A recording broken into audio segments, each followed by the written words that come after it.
This was the average GDP growth of the global economy in 2019. This was the GDP drop that we saw during the financial crisis of 2008. This was the GDP drop that we saw during the worst parts of the Great Depression. And this is what the economic darling of Singapore has just gone through in the last 3 months. That is right, Singapore has experienced a 41.2% drop in GDP, which was the largest plunge of a major economy since the UK had a 19.1% GDP plunge that happened just a few weeks before. And those are just the most recent countries that have reported economic data in the last 3 months. Countries like the United States haven't even reported their numbers recently. But regardless, what has amazed me is that just 5 months ago, economists and investors were worried about if we would see a 0.5% growth rate in a quarter versus a 1% growth rate in a quarter. And that small 0.5% difference in GDP would have a tangible effect on things like the stock market,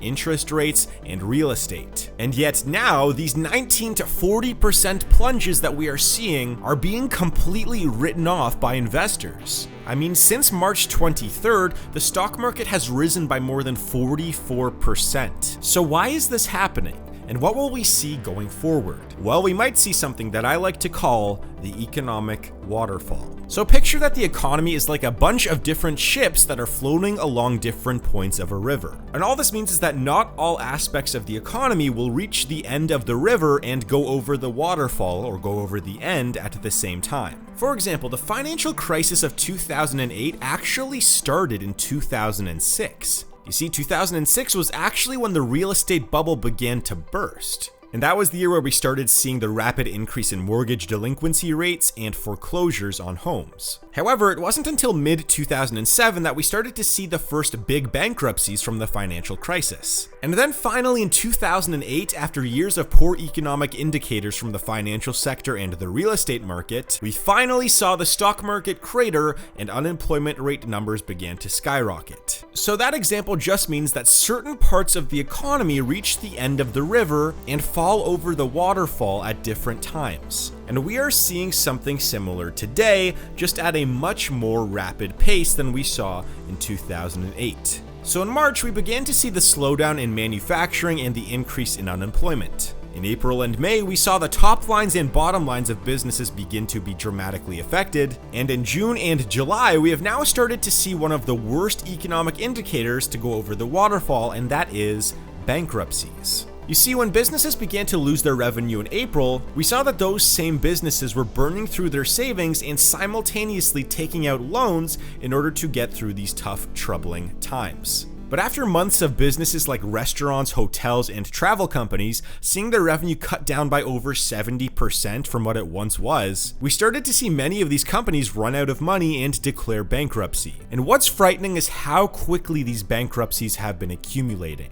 So in April of this year, bankruptcies were actually down by about 40% compared to the average over the last several years. But now we have seen in back-to-back months in May and June, bankruptcy rates that are 50% higher than they normally are. And in fact, we may have just started to see the very beginning of this bankruptcy surge, yet it is already the worst bankruptcy surge that we have seen since the financial crisis. So, who is going bankrupt? Well, here are some of the biggest name brands that you might know. One of the largest franchisees in the world, NPC International, who runs over 1,200 Pizza Huts and 400 Wendy's, has recently filed for bankruptcy, citing they have become unable to make payments on their $1 billion worth of debt because of the loss of revenue from the lockdowns. And another company, Hertz, which is a rental car company that was once worth over $20 billion, has recently filed for bankruptcy as well. LATAM Airlines is another multi-billion-dollar company that has declared bankruptcy. There's also the retail company Neiman Marcus, which is actually owned by the Canadian government, but that's a whole different story. They've recently declared bankruptcy. And there's a whole litany of other companies like Chuck E. Cheese, J. Crew, many telecom companies, healthcare companies, JCPenney, Gold's Gym, 24 Hour Fitness, GNC, New York and Company, Company, and many others have all filed for bankruptcy within 30 days of each other. And those are just the name brand companies. There are hundreds of other giant companies and thousands of other slightly smaller ones that have filed for bankruptcy,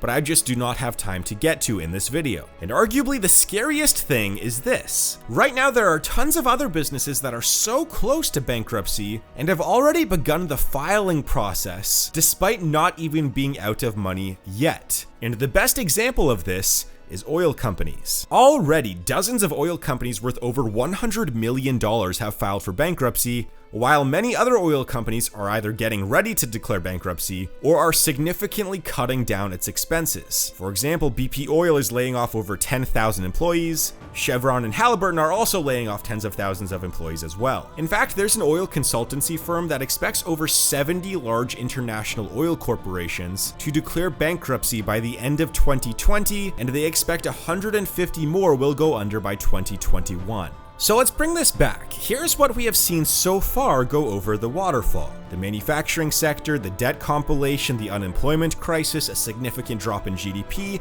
and now some large company bankruptcies. So what's going to go over the waterfall next? And that is a tough question to answer, but there are definitely some worrying signs that might mean the stock market could be one of the next items to go over the waterfall. Let me put it this way.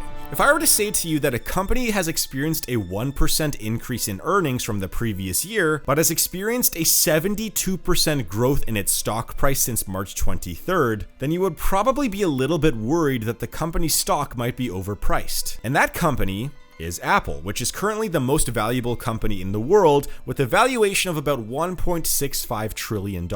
Now, I know that the stock market is both a combination of what's happening now, plus the economy, the optimism of the market, and the general future outlook for the company. But what is worrying in this case is that we are seeing a similar trend occurring with the most valuable companies in the world. For example, Microsoft saw a 20% increase in earnings, yet has seen a 50% increase in its stock. Google has seen a 4% increase in its earnings and a 40% increase in its stock price. And there are tons of other examples just like this. And it's worth noting that all of these companies' earnings reports were from March, meaning that these were company earnings before the lockdowns went into full effect. But what has happened is that over the past few months, there has been a disproportionate amount of money being invested in the very top companies of the stock market, and the money's being invested at such a high rate that the investments are outpacing the company's real economic growth. And as I kind of already mentioned, there are a few reasons why this is happening, and I actually did cover some of these reasons in a previous video about the stock market and how really only about a dozen investment firms dictate how well the stock market actually does. So if you're interested, please go check out that video. But I think that a key reason why these companies specifically are being invested in at a disproportionate rate right now is because these companies have hundreds of billions of dollars in the bank and have decent long-term growth potential. So let me ask you this.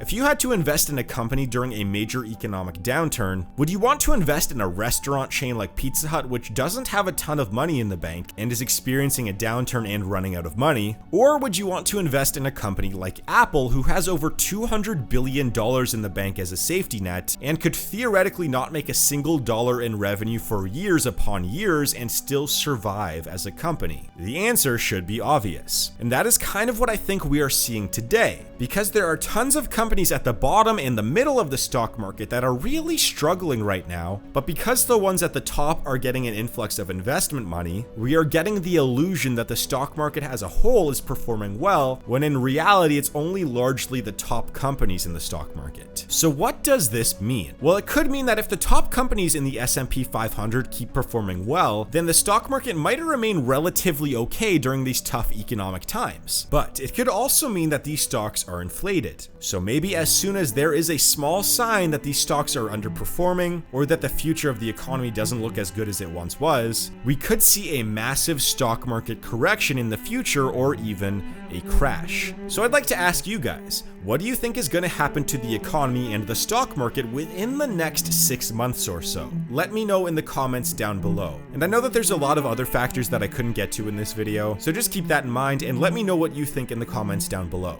Also remember to hit that subscribe button and that notification bell if you want to see more videos just like this, and I have another one coming out in the next few days, so stay tuned for that in the next few days, and please hit that like button because it would mean a ton to me and would help help me out with the YouTube algorithm. But anyways, please make sure to click on my next video or my documentaries playlist, and I will see you guys there in my next video in just a few seconds.